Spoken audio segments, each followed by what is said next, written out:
Hello, BookTube. This is the first book haul of July, even if it came June 30th. Last week, Amazon had their Prime Days. To counter Powell's The Great Bookstore in Portland, Oregon, Book People, The Great Bookstore in Austin, Texas, and even Barnes & Noble had various sales on. And I took advantage of all three of them. The first order to come in was Powell's, which was also the first one that I ordered. So I was... the reason why I'm standing up to do this haul video rather than sitting down as I normally do is because my library has undergone some changes the last few days. One of the changes was I moved some bookcases around. So at the end of my fiction, poetry, and drama section are two bookcases similar to the ones that you normally see in every video. I've been wanting to switch them out so I could have more space for fiction, poetry, and drama, and I was eyeing the big bookcase I have in the little manga room. And so on Friday, I switched the three bookcases around, and I like how it looks, even though the little manga room has a kind of a corner now. And also, my mom has been complaining about where the TV is. It's giving her a crick in the neck to look up to watch it. So we decided to move the coffee table that I've been using as a desk to become a new TV stand. And so for the moment, I have my computer on a dining tray with a little lap board that if you're sitting in like a recliner or something, you can have it as a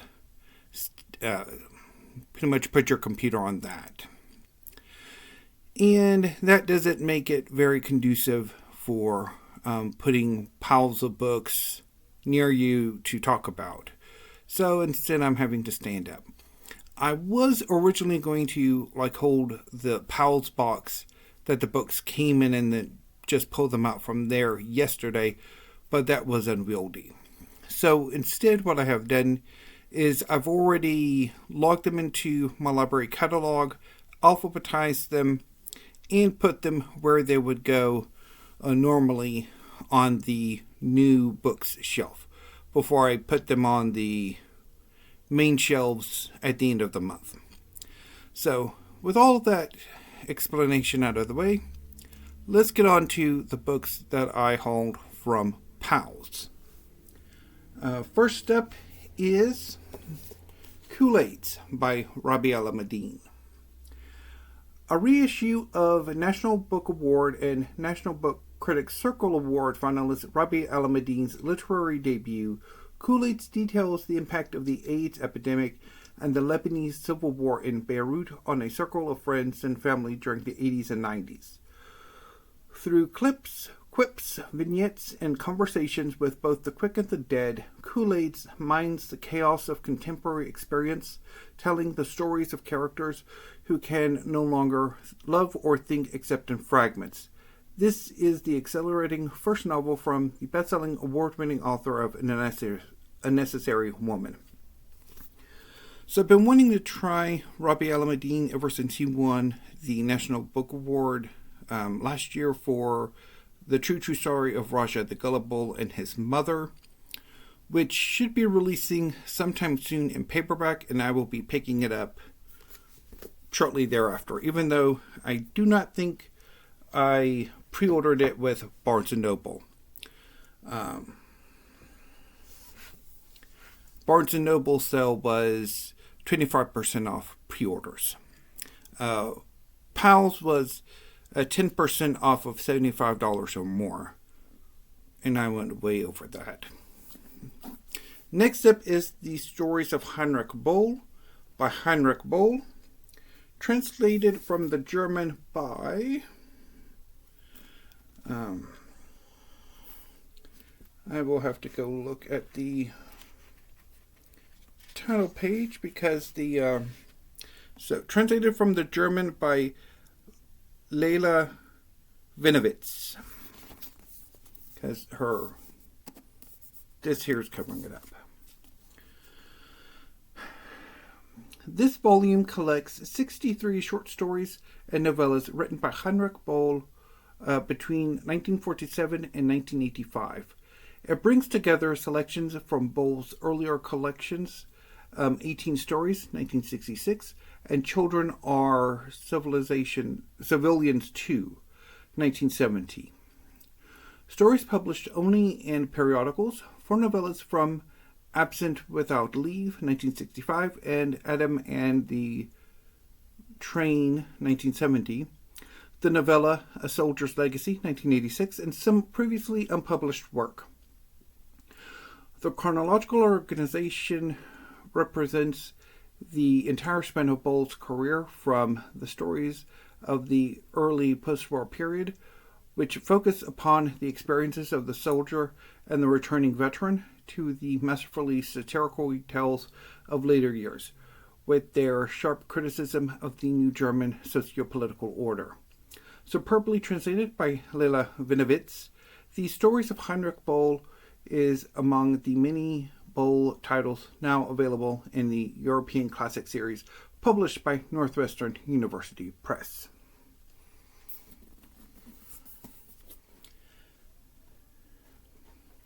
Next up is one of 2 returns to my library. Burnt Sugar by Avni Doshi.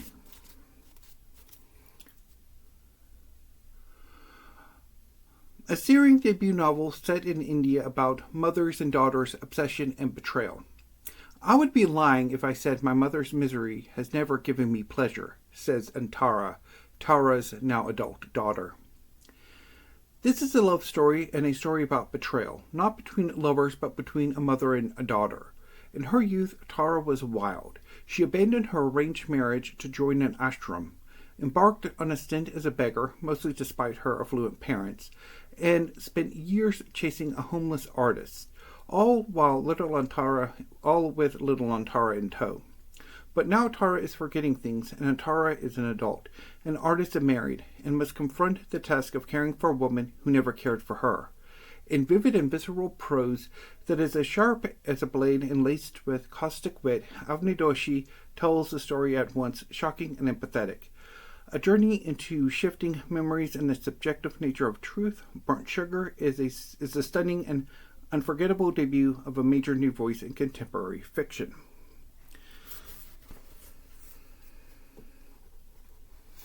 Maybe this time I will finish it.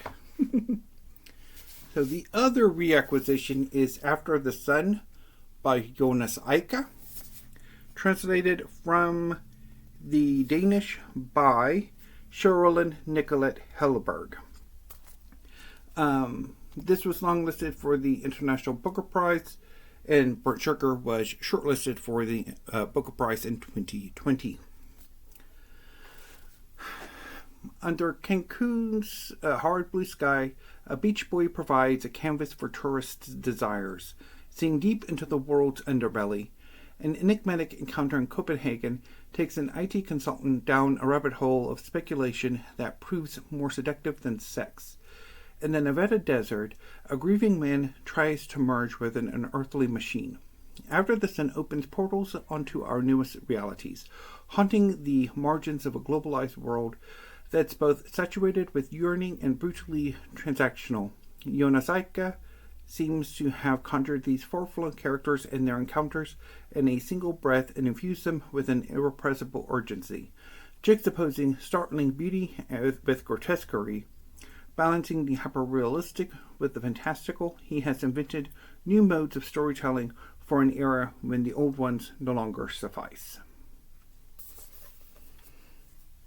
Sticking with translated literature, next up is Waist Deep by Linea Maja Ernst. Translated from the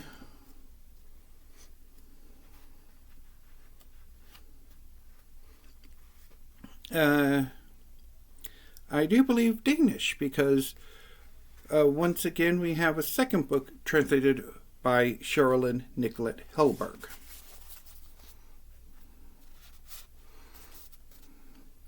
Five friends from university, 7 summer days at a lake house in Denmark, a chance to swim, catch up, and mess around like old times. But the idyll is fragile. Tensions rise under moonlit swims and wine-drenched dinners. And Sylvia is stunned to learn her old crush Esben will be getting married at the end of the week. A crush her monogamous girlfriend would definitely not approve of. While the friends sunbathe, cook, and flirt their way to Midsummer's Night, new desires prove not everyone has left the uninhibited magic of their youth behind.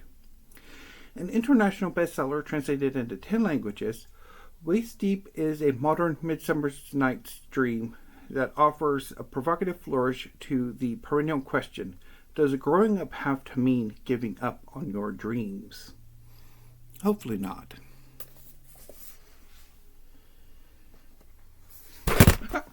Sorry about that.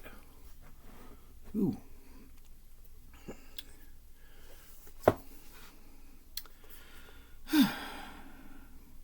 Hopefully we won't be having to do this for too much longer. Ooh. Okay. Next up is Virtuoso by Yelena Moskovich.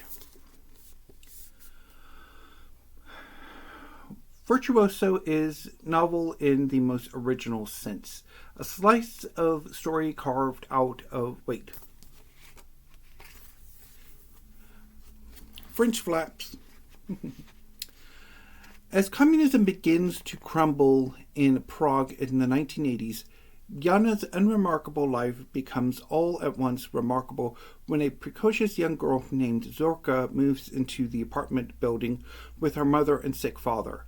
With Zorka's signature two-finger salute and abrasive wit, she brings flair to the girl's days despite her mother's protestations to not be weird. But after scorching her mother's prize for coat and stealing from a nefarious teacher, Zorka suddenly disappears. Meanwhile, in Paris, Aimée de Saint-Pé married young to an older woman, Dominique, an actress whose star has crested and is in decline. A quixotic journey of self-discovery, Virtuoso follows Zorka as she comes of age in Prague, Wisconsin, and in Boston, amidst a backdrop of clothing logos, MTV, computer codes, and other outcast youth.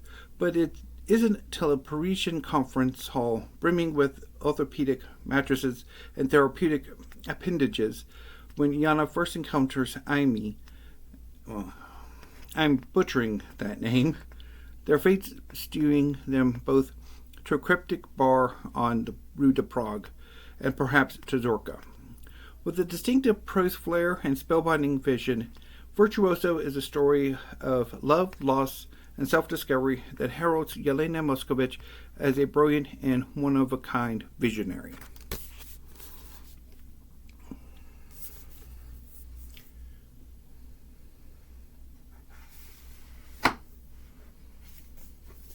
Next is Selected Short Stories of John O'Hara by John O'Hara. John O'Hara's fiction, wrote Lionel Trilling, is preeminent for its social verisimilitude. Made famous by his best-selling novels, including Butterfield 8 and Appointment in Samara, O'Hara, 1905 to 1970, also wrote some of the finest short fiction of the 20th century. First published by Modern Library in 1956, Selected Short Stories of John O'Hara displays the author's skills as a keen social observer, a refreshingly frank storyteller, and a writer with a brilliant ear for dialogue. The stories in this volume, writes Louis Begley in his new introduction, show the wide range of O'Hara's interests and an ability to treat with a virtuoso's ease characters and situations from any place on America's geographic and social spectrum.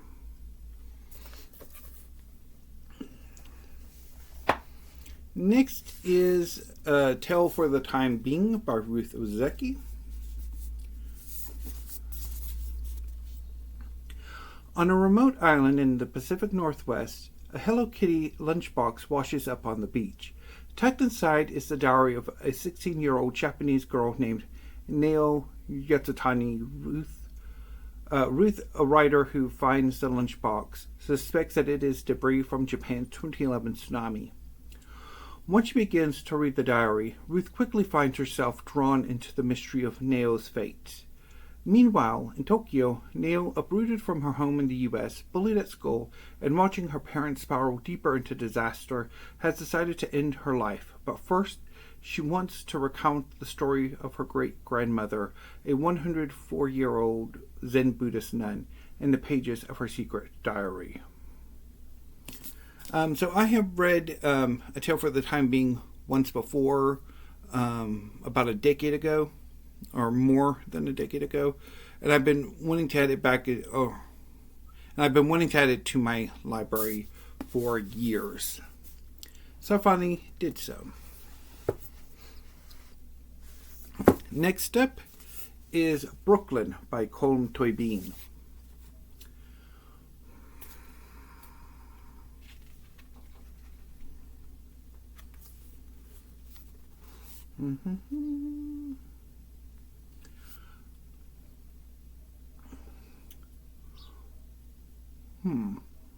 One of the most unforgettable characters in contemporary literature, Ellis Lacey has come of age in small-town Ireland in the hard years following World War II.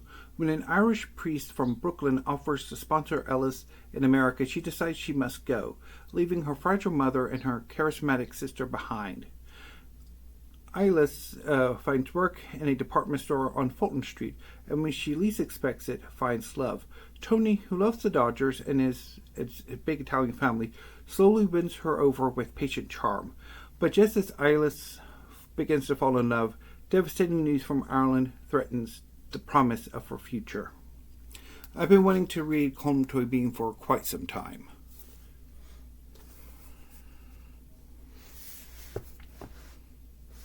Next up is Wifehouse by Sonya Walger.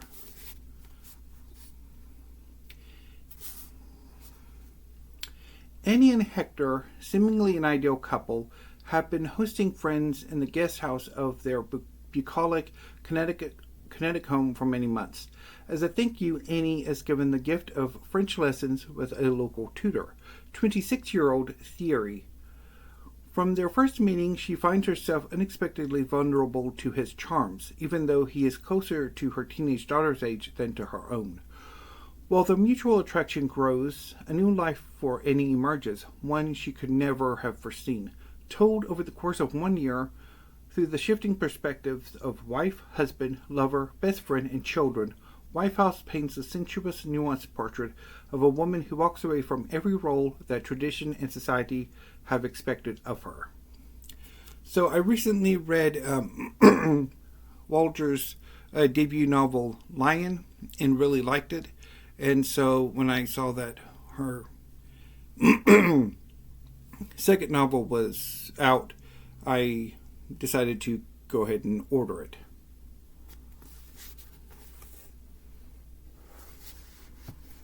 And finally, the last book of this book haul, Praiseworthy by Alexis, Wright.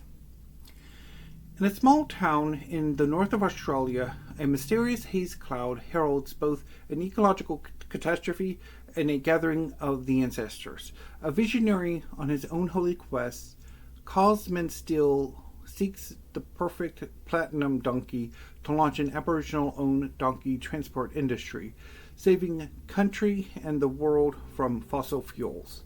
His wife Dance, seeking solace from his madness, studies butterflies and moths and dreams of repatriating her family to China.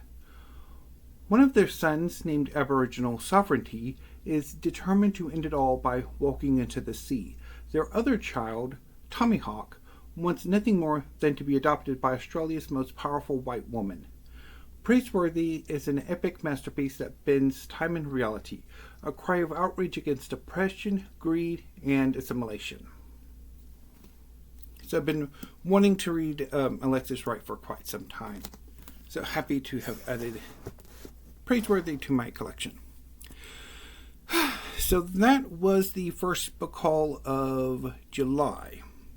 And now I'm going to sit down and upload this video and put these books into the books mentioned section of the show notes of the video. And hopefully by Friday I will have a new writing desk in here, and so I won't be having to stand up because it's not terribly comfortable.